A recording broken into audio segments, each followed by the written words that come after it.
Hi friends ಹಾಗೂ ಎಲ್ಲ ನನ್ನ ಕುಟುಂಬದವರೇ, ನಮಸ್ತೆ ಎಲ್ಲರಿಗೂ. ಹೇಗಿದ್ದೀರಾ ಎಲ್ರು? ನಾನಂತೂ ಸೂಪರ್ ಆಗಿದ್ದೀನಿ. ನಂತರ ನೀವು ಕೂಡ ಸೂಪರ್ ಆಗಿದ್ದೀರಿ, ಇರ್ತೀರಿ ಅನ್ನೋದೇ ನನ್ನ ಭಾವನೆ. ಏನ್ ಗೊತ್ತಾ, ಇವತ್ತೊಂದು ನಾವು ದಿಢೀರ್ ಸಾರು ಮಾಡೋಣ. ದಿಢೀರ್ ಸಾರಿಗೆ ಭರಣಿ ಸಾರು ಅಂತ ಹೆಸರದು. ಏನಂದ್ರೆ, ಹಾಸನಲ್ಲಿ ನಾವಿರುವಾಗ ಒಂದು ಭರಣಿ ಅಂತ ಒಂದು ಹೋಟೆಲ್ ಇತ್ತು ಫ್ರೆಂಡ್ಸ್. ತುಂಬಾ ರುಚಿಯಾದ ಸಾರು ಕೊಡ್ತಿದ್ರಾಯ್ತಾ. ಭರಣಿ ಸಾರು ಅಂದ್ರೆ ಮುಗೀತು ಹಾಸನದಲ್ಲಿ, ಅಷ್ಟು ಫೇಮಸ್. ನಮ್ಗಿಬ್ಬರಿಗೂ ತುಂಬಾ ಇಷ್ಟ. ನಾವು ಆ ಸಾರು ಊಟ ಮಾಡಕ್ಕಾಗಿ ಯಾವಾಗ್ಲೂ ಆ ಹೋಟೆಲಿಗೆ ಹೋಗ್ತಾ ಇದ್ವಿ. ಹಾಗಾಗಿ ನಾನೊಮ್ಮೆ ಅವ್ರ ಹತ್ರ ಹೇಗ್ ಮಾಡ್ತೀರಾ ಅಂತ, ಅಲ್ಲಿ ಹೋಗಿ ಹೋಗಿ ಅಭ್ಯಾಸ ಆಗಿತ್ತಲ್ವಾ, ಅವರನ್ನ ಕೇಳ್ತಾ ಇದ್ದೆ ಹೇಗ್ ಮಾಡ್ತೀರಾ ಅಂತ. ಇದೀಗ ಸುಮಾರು 34 ವರ್ಷದ ಹಿಂದಿನ ಕತೆ ನಾನು ಹೇಳ್ತಾ ಇರೋದು ನಿಮ್ಗೆ. ಅವರು ಹೀಗೆ ಏನಿಲ್ಲ, ತುಂಬಾ ಸಿಂಪಲ್ ಸಾರಿದು, ಕುಡಿಯಕ್ಕೆ ತುಂಬಾ ಚೆನ್ನಾಗಿರತ್ತೆ, ಹಾಗೆ ಅನ್ನ ಕಲ್ಸ್ಕೊಳ್ಳೋಕ್ಕೂ ಚೆನ್ನಾಗಿರತ್ತೆ ಅಂತ ಅವರು ಹೇಳಿದ್ಮೇಲೆ ನಾನು ಯಾವಾಗ್ಲೂ ಮಾಡ್ತಾ ಇರ್ತೀನಿ. ನೀವೆಲ್ಲಾದ್ರೂ ತಿರ್ಗಾಟ ಹೋಗಿ ಬರ್ತೀರಿ, ಊರಿಗೆಲ್ಲ ಹೋಗಿ ಬಂದ್ರೆ ಬರ್ತಾ ಲೇಟ್ ಆಯ್ತು, ರಾತ್ರಿ ಆಯ್ತು ಅಂದ್ರೆ ಬಂದ ತಕ್ಷಣ ಈ ಕಡೆ ಕುಕ್ಕರಲ್ಲಿ ಅನ್ನಕ್ಕಿಟ್ಟವಾಗ ಈ ಕಡೆ ಪಟಾಪಟ್ ಅಂತ ಸಾರು ರೆಡಿ ಆಗ್ಬಿಡತ್ತೆ. ಅದಕ್ಕೆ ತೆಂಗಿನಕಾಯಿ ಬೇಡ, ಬೇಳೆ ಬೇಡ, ಏನು ಬೇಡ, ಸಿಂಪಲ್ ಸಾರು. ನಾನು ನಿಮ್ಗಿವತ್ತು ಆ ಸಾರು ಮಾಡೋದು ಹೇಗೆ ಅಂತ ನಾನು ತಿಳಿಸ್ಕೊಡ್ತೀನಿ. ಅದಕ್ಕೆ ಏನೇನು ಬೇಕಂತನೂ ನಾನು ಹೇಳ್ತೀನಿ. ಹೀಗೆ ಹೇಳ್ತಾ ಮಾಡ್ತಾ ಹೋಗೋಣ. ಹಾಗಿದ್ರೆ ಆದೀತಾ? ಬನ್ನಿ, ನೀವು ನನ್ನೊಟ್ಟಿಗೆ ನೋಡ್ಕೊಳ್ಳಿ. ಸುಲಭವಾಗಿ ದಿಢೀರ್ ಅಂತ ಮಾಡ್ಬೇಕಂತ ಆದವಾಗ, ಯಾರೋ ಅರ್ಜೆಂಟಾಗಿ ಗೆಸ್ಟ್ ಬಂದ್ರು, ಪಟಾಪಟ್ ಅಂತ ಆಗತ್ತೆ. ಮಾಡ್ಕೊಳ್ಳೋಣ ಬನ್ನಿ. ಹಾಗಿದ್ರೆ ನೋಡಿ ಫ್ರೆಂಡ್ಸ್, ಈ ಭರಣಿ ಸಾರು ಮಾಡಕ್ಕೆ ಒಂದು ಟೊಮೆಟೊ ಹಣ್ಣು ಬೇಕು, ಒಂದು ಹಸಿಮೆಣಸಿನಕಾಯಿ ಬೇಕು, ಆಮೇಲೆ ಒಂದು 5-6 ಬೆಳ್ಳುಳ್ಳಿ, ಹುಣಸೆ ಹಣ್ಣಿನ ಪಲ್ಪು, ಆಮೇಲೆ ಒಂದು 15ರಿಂದ 20 ಕಾಳು ಮೆಣಸು, ಒಂದು ಸಣ್ಣ ಚಮಚ ಜೀರಿಗೆ, ಒಂದು 3 ಬ್ಯಾಡಗಿ ಮೆಣಸು, ಅರಿಶಿನ, ಉಪ್ಪು, ಬೆಲ್ಲ, ಆಮೇಲೆ ನೋಡಿ ಸ್ಪೆಷಲ್ ಒಂದು ಚಮಚ, ಒಂದು ಟೀ ಸ್ಪೂನು, 1 ಚಮಚದಷ್ಟು ಅಕ್ಕಿ. ಅದು ನಮಗೆ ಥಿಕ್ನೆಸ್ ಕೊಡತ್ತೆ, ಪರಿಮಳಕ್ಕೆ ಬೇರೆ ಸಾಮಾನೆಲ್ಲ ಪರಿಮಳ ಕೊಡತ್ತೆ. ಹೀಗೆ ಭಾರಿ ರುಚಿಯಾದ ಸಾರಿದು, ಕುಡಿಯಕ್ಕೂ ಚಂದ, ಅನ್ನಕ್ಕೂ ಚಂದ ಇದು. ನಾನ್ ನಿಮ್ಗೆ ಇದನ್ನ ಈಗ ಹೇಗ್ ಮಾಡೋದು ಅನ್ನೋದನ್ನೆಲ್ಲ ತೋರಿಸ್ಕೊಡ್ತೀನಿ, ಬನ್ನಿ. ಟೊಮೆಟೊ ಹಣ್ಣನ್ನ ಹೆಚ್ಚಿ ಇಟ್ಕೊಂಡೆ, ಹಾಗೆ ಹಸಿಮೆಣಸನ್ನು ಉದ್ದ ಸೀಳಿ ಇಟ್ಕೊಂಡೆ. ಈಗ ಈ ಬೆಳ್ಳುಳ್ಳಿ ಇದೆಯಲ್ವಾ, ಈ ಬೆಳ್ಳುಳ್ಳಿನೆಲ್ಲ ಏನ್ ಮಾಡೋಣ ಅಂದ್ರೆ, ಸ್ವಲ್ಪ ಹೀಗೆ ಕ್ರಶ್ ಮಾಡೋಣ ನಾವು, ಅಂದ್ರೆ ಜಜ್ಕೊಂಡ್ ಬಿಡೋಣ. ಹಿಂಗೆ ಪ್ರೆಸ್ ಮಾಡ್ಕೊಂಡ್ ಬಿಟ್ಟು ಇಟ್ಕೊಂಡ್ಬಿಡಿ. ಈ ತರ ಬೆಳ್ಳುಳ್ಳಿನ ಕಲ್ಲಿಂದ ಜಜ್ಕೊಂಡ್ರು ಆಗತ್ತೆ, ಅಥವಾ ಚಾಕುವಿಂದ ಹೀಗೆ ಪ್ರೆಸ್ ಮಾಡಿದ್ರೆ ಪ್ರೆಸ್ ಆಗತ್ತಲ್ವಾ, ಈ ತರ ಪ್ರೆಸ್ ಮಾಡ್ಕೊಂಡು ಇಟ್ಕೊಂಡ್ಬಿಡಿ ಬೆಳ್ಳುಳ್ಳಿನ. ಹಾಗೇನೆ ನಾವೀಗ ಅರ್ಧ ಟೊಮೆಟೊ ಹಣ್ಣನ್ನ ನೀರು ಕುದಿಯಕ್ಕಿಟ್ಟು ಆ ನೀರಿಗೆ ಹಾಕಿ ಬೇಯಿಸೋಣ. ಬನ್ನಿ, ತೋರಿಸ್ತೀನಿ ನಾನು ನಿಮ್ಗೆ. ಈಗ ನಾವು ಒಂದು ಪಾತ್ರೆಯಲ್ಲಿ ನೀರು ಕುದಿಯಕ್ಕಿಡೋಣ. ಅದಕ್ಕೆ ಅರ್ಧ ಟೊಮೆಟೊ ಹಣ್ಣಿನ ಹೋಳುಗಳನ್ನ ಬೇಯಕ್ ಹಾಕ್ತೀನಿ ನಾನು. ನಿಮ್ಮಿಷ್ಟ, ಜಾಸ್ತಿ ಕ್ವಾಂಟಿಟಿಲಿ ಮಾಡ್ತೀರಂದ್ರೆ 1 ಅಥವಾ 2 ಹಾಕೊಳ್ಬಹುದು, ನಿಮಗ್ ಬಿಟ್ಟಿದ್ದು. ಆಮೇಲೆ ಹಸಿಮೆಣಸು ಒಂದನ್ನ ನಾನು ಹಾಕಿದೆ ಅದಕ್ಕೆ. ಅದ್ರ ಜೊತೆಗೆ ನಾವು ಕ್ರಶ್ ಮಾಡಿ ಇಟ್ಕೊಂಡಿರುವಂತಹ 2 ಬೆಳ್ಳುಳ್ಳಿನೂ ನಾನು ಆಡ್ ಮಾಡಿದೆ ಫ್ರೆಂಡ್ಸ್. ಆಡ್ ಮಾಡಿ ಹಾಗೇನೆ ಕುದಿಯೋ ನೀರಿಗೆ ಸ್ವಲ್ಪ ಅರಿಶಿನನ್ನು ಆಡ್ ಮಾಡಿ ಬಿಟ್ಟೆ. ಅದು ಚೆನ್ನಾಗಿ ಬೇಯ್ತಾ ಇರ್ಲಿ. ಅಷ್ಟೊತ್ತಿಗೆ ನಾವು ಈ ಕಡೆ ಮಸಾಲೆ ಹುರ್ಕೊಳ್ಳೋಣ. ಈ ಕಡೆ ಗ್ಯಾಸ್ ಹಚ್ಚಿ 1-2-3 ಡ್ರಾಪ್ ಎಣ್ಣೆ ಹಾಕದೆ, ಜಾಸ್ತಿ ಎಣ್ಣೆ ಏನ್ ಬೇಡ. ಈ ಬಾಣ್ಲೆಗೆ ನಾವು ನಮ್ದು ಕಾಳುಮೆಣಸು ಮತ್ತೆ ಜೀರಿಗೆ ತಗೊಂಡಿದೀವಲ್ವಾ, ಅದನ್ನ ಆಡ್ ಮಾಡೋಣ. ಹಾಗೆ ಬ್ಯಾಡಗಿ ಮೆಣಸಿನಕಾಯಿ ಆಡ್ ಮಾಡೋಣ.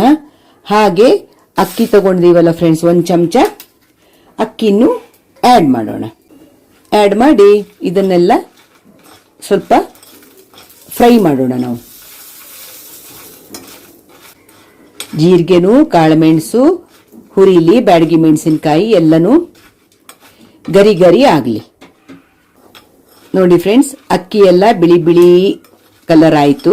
ಹಾಗೆ ಕಾಳುಮೆಣಸು ಚಟ ಚಟ ಅಂತಿದೆ, ಜೀರಿಗೆನೂ ಚಟ ಚಟ ಅಂತಿದೆ. ಇನ್ನೊಂದು ಸೆಕೆಂಡ್ ನಾವು ಹುರಿದು ಬಿಟ್ಟು ಗ್ಯಾಸ್ ಆಫ್ ಮಾಡಿ ಅದನ್ನ ತಣ್ಣಗಾಗಕ್ಕೆ ಬಿಡೋಣ. ಗ್ಯಾಸ್ ಆಫ್ ಮಾಡ್ತೀನಿ. ಇದು ತಣ್ಣಗಾಗಕ್ ಬಿಡೋಣ. ಅದನ್ನು ಮಿಕ್ಸಿ ಜಾರಿಗೆ ನಾನು ಟ್ರಾನ್ಸ್ಫರ್ ಮಾಡ್ತೇನೆ. ಅದು ತಣ್ಣಗಾಗ್ಲಿ, ಅಷ್ಟೊತ್ತಿಗೆ ನಾವು ಟೊಮೆಟೊ ಸ್ವಲ್ಪ ಹುರ್ಕೊಳ್ಳೋಣ. ನೋಡಿ, ಈ ಮಿಕ್ಸಿ ಜಾರಿಗೆ ನಾನು ಟ್ರಾನ್ಸ್ಫರ್ ಮಾಡ್ತೀನಿ ಇದನ್ನೆಲ್ಲ.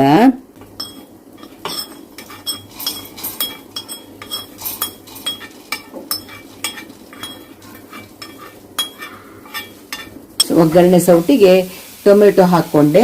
ಟೊಮೆಟೊನ್ನು ನಾವು ಹುರ್ಕೊಳ್ಳೋಣ. ಅದು ಸ್ವಲ್ಪ ಬಾಡಬೇಕು, ಹಸಿ ವಾಸನೆ ಎಲ್ಲ ಹೋಗ್ಬೇಕು. ಅದು ಬಾಡ್ತಾ ಇರ್ಲಿ.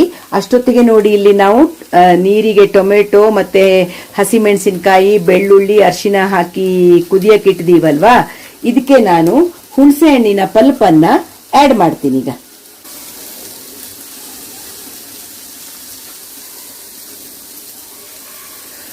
ಹುಣಸೆ ಹಣ್ಣಿನ ಪಲ್ಪು ಆಡ್ ಮಾಡಿದೆ ನಾನು. ಟೊಮೆಟೊ ಹಣ್ಣು ಬಾಡ್ತಾ ಇದೆ.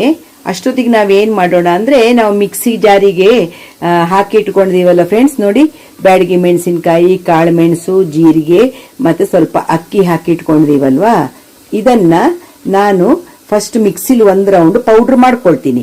ಆಮೇಲೆ ಟೊಮೆಟೊ ಹಣ್ಣು ಹಾಕಿಬಿಟ್ಟು ನೈಸಾಗಿ ಅದನ್ನ ಪೇಸ್ಟ್ ಮಾಡ್ತೀನಿ. ನೋಡಿ ಫ್ರೆಂಡ್ಸ್, ತರಿಯಾಗಿ ಪೌಡರ್ ಮಾಡಿದೆ. ಈಗ ಅದಕ್ಕೆ ನಾನು ಈ ಟೊಮೆಟೊ ಹಣ್ಣು ಬೆಂದದಿದೆಯಲ್ವಾ, ಇದನ್ನು ಇದಕ್ಕೆ ಆಡ್ ಮಾಡಿ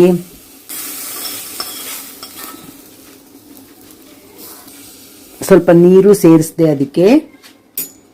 ಇದನ್ನೀಗ ನಾನು ನುಣ್ಣಗೆ ಪೇಸ್ಟ್ ಮಾಡ್ಕೊಂಡು ಬರ್ತೀನಿ. ನುಣ್ಣಗೆ ಪೇಸ್ಟ್ ಮಾಡ್ಕೊಂಡು ಬಂದೆ. ಈಗ ಇದನ್ನ ನಾನು ನೀರು, ಟೊಮೆಟೊ ಹಣ್ಣು ಎಲ್ಲ ಇಲ್ಲಿ ಕುದೀತಾ ಇದೆಯಲ್ವಾ, ಇದಕ್ಕೆ ಆಡ್ ಮಾಡ್ತೀನಿ. ಈಗ ಸ್ವಲ್ಪ ನೀರು ಹಾಕಿಬಿಟ್ಟು ಮಿಕ್ಸಿ ಜಾರಿಗೆ ತೊಳೆದು ಇದಕ್ಕೆ ಆಡ್ ಮಾಡಿಬಿಡ್ತೀನಿ ನಾನು.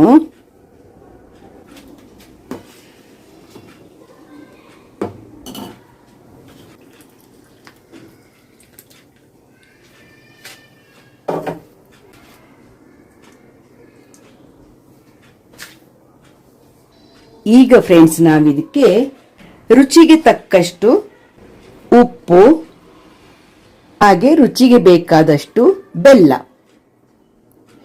ಇಷ್ಟು ಹಾಕಿಬಿಟ್ಟು ಇದನ್ನ ಚೆನ್ನಾಗಿ ಕುದಿಸಿ ಬಿಡೋಣ. ಆಮೇಲೆ ಒಂದು ಒಗ್ಗರಣೆ ಮಾಡಿಬಿಟ್ರೆ ಸೂಪರ್ ಆಗಿರೋ ಭರಣಿ ಸಾರು ರೆಡಿ ನಿಮ್ಗೆ. ಅದು ಕುದ್ದ ತಕ್ಷಣ ನಾನು ಈ ಕಡೆ ಒಗ್ಗರಣೆ ಮಾಡಿ ಅದಕ್ಕೆ ಆಡ್ ಮಾಡ್ತೀನಿ. ಅದನ್ನು ನಿಮ್ಗೆ ನಾನು ತೋರಿಸ್ಕೊಡ್ತೀನಿ. ಸಾರು ಚೆನ್ನಾಗಿ ಕುದೀತಾ ಇದೆ. ಈಗ ನಾವಿದಕ್ಕೊಂದು ಒಗ್ಗರಣೆ ಮಾಡೋಣ. ನೀವು ತುಪ್ಪದ ಒಗ್ಗರಣೆನೂ ಮಾಡಬಹುದು ಫ್ರೆಂಡ್ಸ್, ಇಲ್ಲ ಕೊಬ್ಬರಿ ಎಣ್ಣೆಲೂ ಮಾಡಬಹುದು. ನಾನು ಕೊಬ್ಬರಿ ಎಣ್ಣೆಲಿ ಒಗ್ಗರಣೆ ಮಾಡ್ತಾ ಇದ್ದೀನಿ. ಅರ್ಧ ಚಮಚ ಕೊಬ್ಬರಿ ಎಣ್ಣೆ ಹಾಕಿದೆ. ಈಗ ನಾನು ಅವಾಗ 5-6 ಬೆಳ್ಳುಳ್ಳಿ ತಗೊಂಡಿದ್ದೆ ಅಲ್ವಾ, 2 ಬೆಳ್ಳುಳ್ಳಿ ಸಾರಿಗೆ ಜಜ್ಜಿ ಹಾಕಿದ್ದೀನಿ. ಇನ್ನು 2-3 ಬೆಳ್ಳುಳ್ಳಿನ ಹೀಗೆ ಕ್ರಶ್ ಮಾಡಿ ಇಟ್ಕೊಂಡಿದ್ದೀನಿ. ಬೆಳ್ಳುಳ್ಳಿ ಹಾಕಿದೆ. ಬೆಳ್ಳುಳ್ಳಿ ಬೇಡ ಅಂದವರು ಬೆಳ್ಳುಳ್ಳಿನ ಸ್ಕಿಪ್ ಮಾಡಬಹುದು, ಏನು ತೊಂದರೆ ಇಲ್ಲ. ಬೆಳ್ಳುಳ್ಳಿ ತಿಂದೇ ಇರೋರಿರ್ತಾರಲ್ವಾ, ಅವರು ಬೆಳ್ಳುಳ್ಳಿನ ಸ್ಕಿಪ್ ಮಾಡಬಹುದು. ಕರಿಬೇವು ಹಾಕಿ ಒಗ್ಗರಣೆ ಕೊಡಿ, ಸಾಕಾಗತ್ತೆ. ಅದರಲ್ಲಿ ಕಾಳುಮೆಣಸು, ಜೀರಿಗೆ ಎಲ್ಲ ಹುರಿದು ಹಾಕಿದ್ದು ಪರಿಮಳ ತುಂಬಾ ಚೆನ್ನಾಗಿರುತ್ತೆ. ಹಾಗಾಗಿ ನೀವು ಕರಿಬೇವು ಒಗ್ಗರಣೆ ಕೊಟ್ರು ಸಾಕಾಗತ್ತೆ. ನಮ್ಗೆ ಬೆಳ್ಳುಳ್ಳಿ ಇಷ್ಟ, ಹಾಗಾಗಿ ನಾವು ಬೆಳ್ಳುಳ್ಳಿ ಹಾಕಿನೇ ಒಗ್ಗರಣೆ ಕೊಡ್ತೀವಿ. ಅದಕ್ಕೆ ಸಾಸಿವೆ, ಸ್ವಲ್ಪ ಜೀರಿಗೆ, ಹಾಗೆ ಒಂದು 3-4 ಕರಿಬೇವಿನ ಎಲೆ. ಇಂಗು ಹಾಕಬಹುದು, ಬಟ್ ಕಾಳುಮೆಣಸು ಎಲ್ಲ ಪರಿಮಳ ಇರುವಾಗ ಇಂಗಿನ ಪರಿಮಳ ಅದರಲ್ಲಿ ಅವಶ್ಯಕತೆ ಇಲ್ಲ, ಹಾಗಾಗಿ ಇಂಗ್ ಹಾಕುದಿಲ್ಲ. ಇವು ಇಷ್ಟು ಹಾಕಿ ಒಂದು ಒಳ್ಳೆ ಒಗ್ಗರಣೆ ಮಾಡಿ ಸಾರಿಗೆ ಹಾಕಿ ಬಿಟ್ರೆ ಘಮ ಘಮ ಘಮ ಘಮ ಭರಣಿ ಸಾರು. ಕುಡಿಯಕ್ಕೂ ತುಂಬಾ ಟೇಸ್ಟ್, ಅನ್ನಕ್ಕೂ ತುಂಬಾ ಟೇಸ್ಟ್ ಫ್ರೆಂಡ್ಸ್. ಒಮ್ಮೆ ಟ್ರೈ ಮಾಡಿ ನೋಡಿ. ಎಷ್ಟು ಬೇಗ ಆಗತ್ತೆ ಅಂದ್ರೆ 15 ಮಿನಿಟ್ಸ್ ಅಲ್ಲಿ ನೀವು ಅನ್ನದ ಕುಕ್ಕರ್ ಕೂಗ್ಸೋದ್ರಲ್ಲಿ ಈ ಕಡೆ ಸಾರು ರೆಡಿ ಆಗತ್ತೆ. ನೋಡಿ ಸಾರು, ನೋಡಿ ನೋಡಿ ನೋಡಿ, ಊಟಕ್ಕೂ ಚಂದ, ಅನ್ನಕ್ಕೂ ಚಂದ, ಕುಡಿಯಕ್ಕೂ ಚಂದ. ಒಗ್ಗರಣೆನು ಚಟಪಟ ಅಂತಲ್ವಾ. ಒಗ್ಗರಣೆ ಚಟಪಟ ಆಯಿತು. ಈಗ ನಾನು ಗ್ಯಾಸ್ ಆಫ್ ಮಾಡ್ತೀನಿ. ಈ ಕಡೆ ಸಾರು ಕುದೀತಾ ಇದೆಯಲ್ವಾ, ಸಾರಿಗೆ ಈ ಒಗ್ಗರಣೆನ ಸಾರಿಗೆ ಹಾಕಿ ಬಿಟ್ರೆ ಘಮ ಘಮ ಘಮ ಅನ್ನೋ ನಮ್ಮ ಭರಣಿ ಸಾರು ರೆಡಿ. ಗ್ಯಾಸ್ ಆಫ್ ಮಾಡಿ ಬಿಟ್ಟು ಬಿಸಿ ಬಿಸಿ ಅನ್ನದ ಜೊತೆಗೆ ಒಳ್ಳೆ ಸಾರು ಫ್ರೆಂಡ್ಸ್. ಇದು ಸಖತ್ ಕಾಂಬಿನೇಷನ್ ಇದು ಅನ್ನಕ್ಕೆ. ಒಮ್ಮೆ ಟ್ರೈ ಮಾಡಿ ನೋಡಿ, ಘಮ ಘಮ ಅನ್ನತ್ತೆ. ನೋಡಿದ್ರಲ್ವಾ, ಭರಣಿ ಸಾರು ತುಂಬಾ ರುಚಿಯಾಗಿರತ್ತೆ, ಗರಂ ಗರಂ ಆಗತ್ತೆ ಬಾಡಿ ಎಲ್ಲ, ತುಂಬಾ ಟೇಸ್ಟಿ. ಒಮ್ಮೆ ಟ್ರೈ ಮಾಡಿ ನೋಡಿ.